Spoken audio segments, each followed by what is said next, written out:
Assalamualaikum warahmatullahi wabarakatuh. Perkenalkan, nama saya Adelia Putri dengan NIM 250050001. Baiklah, di sini saya akan mempresentasikan PPT yang sudah saya buat, yaitu tentang evaluasi dan penyempurnaan bahan ajar serta media ajar dalam pendidikan non-formal.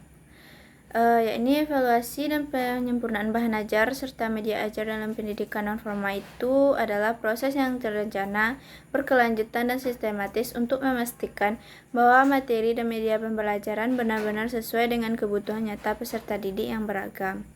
Proses ini tidak hanya menilai kualitas, tetapi juga melakukan perbaikan agar pembelajaran menjadi lebih efektif.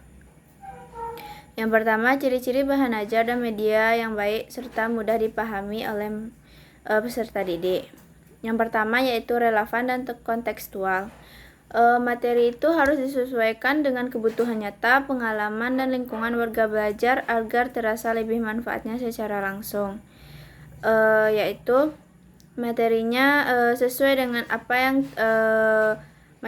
yang telah terjadi pada masyarakat itu, dan pengalaman apa yang telah diperoleh oleh masyarakat, serta lingkungan belajarnya itu harus sesuai dengan masyarakat agar masyarakat itu merasakan manfaatnya secara langsung. Yang kedua, kecermatan isi dan ketepatan cakupan. Memiliki akurasi konten yang tinggi dan kedalaman materi yang sesuai dengan tujuan pembelajaran yang telah diterapkan. Yaitu misalnya di dalam bahan ajar itu dibuatkan seperti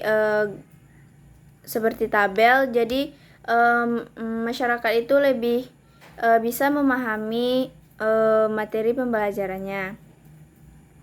Yang ketiga, ketercernaan. Menggunakan bahasa yang sederhana, komunikatif, dan tidak ambigu, sehingga warga belajar itu dapat memahami secara mandiri. Dalam membuat bahan ajar untuk peserta didik itu tidak menggunakan kalimat yang sulit. Jika menggunakan kalimat yang sulit, maka masyarakat akan susah memahami apa materi pembelajaran yang telah dijelaskan tersebut.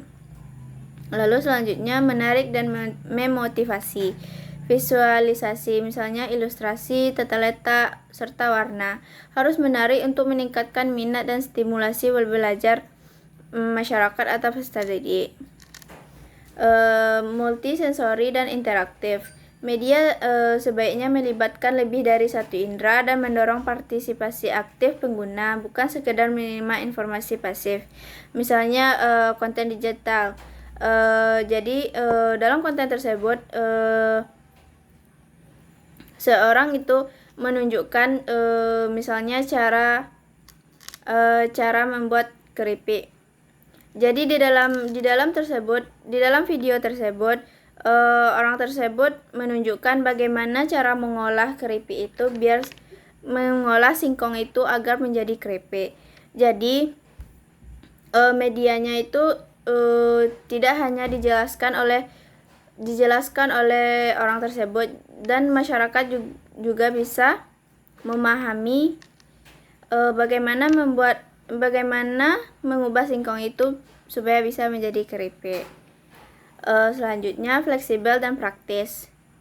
Mudah digunakan dalam berbagai situasi belajar, misalnya mandiri atau kelompok, dan memiliki daya tahan fisik yang baik. Misalnya modul itu mudah dibawa, jadi masyarakat lebih bisa belajar mandiri di rumah dengan menggunakan modul tersebut. Materi selanjutnya, menguji bahan ajar dan media dengan misalnya teman sejawat. Yang pertama, validitas konten. Meminta rekan guru atau pamong belajar untuk memeriksa kebenaran konsep yang telah dibuat, lalu sistematika materinya dan kesesuaiannya dengan kurikulum. Apakah materi yang telah dibuat sesuai dengan kurikulum atau tidak. Yang kedua, kelayakan media. Mengevaluasi kembali aspek teknis seperti keterbacaan teks dalam bahan ajar tersebut, kualitas gambar atau suaranya, dan kemudahan mengoperasikan perangkat. Selanjutnya, diskusi terfokus, yaitu melakukan sesi berbagi untuk mendapatkan masukan kritis mengenai potensi hambatan yang mungkin muncul saat implementasi di lapangan. Selanjutnya, instrumen penilaian, yaitu menggunakan lembar checklist atau rubrik evaluasi agar masukan dari rekan sejawat bersifat terukur dan objektif. Materi selanjutnya yaitu perbaikan bahan ajar dan media berdasarkan masukan pengguna. Yang pertama, efisi konten, yaitu mengoreksi kesalahan data yang telah dibuat, menambah penjelasan yang dianggap kurang jelas bagi peserta didik, atau membuang bagian yang tidak relevan dengan materi pembelajaran. Lalu penyempurnaan bahasa, menyederhanakan struktur kalimat atau istilah teknis yang dinilai terlalu sulit oleh rekan sejawat atau peserta didik. Selanjutnya, perbaikan estetika dan teknis, memperbaiki tata letak, kualitas grafis atau navigasi pada media digital berdasarkan saran estetika dan fungsional. Terakhir yaitu finalisasi, yaitu menyusun kembali komponen bahan ajar yang telah utuh, misalnya petunjuk penggunaan, materi, latihan, dan evaluasi sebelum digunakan dalam proses pembelajaran. Di kelas. Baik, itulah penjelasan dari saya.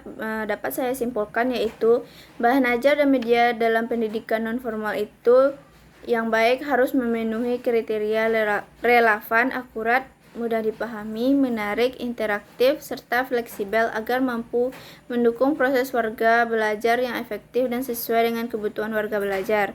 Untuk memastikan kualitas tersebut diperlukan pengujian melalui teman sejawat guna memperoleh masukan yang objektif terkait isi, bahasa, dan kelayakan media. Selanjutnya, masukan tersebut menjadi dasar dalam melakukan perbaikan dan penyempurnaan, baik dari segi konten, bahasa, maupun tampilan teknis. Dengan demikian, bahan ajar dan media yang dihasilkan benar-benar siap digunakan, lebih berkualitas, serta mampu meningkatkan pemahaman dan keterlibatan peserta didik dalam pembelajaran pendidikan nonformal. Baiklah, itulah presentasi dari saya. Saya sudahi dengan wabillahi taufiq wa hidayah. Wassalamualaikum warahmatullahi wabarakatuh.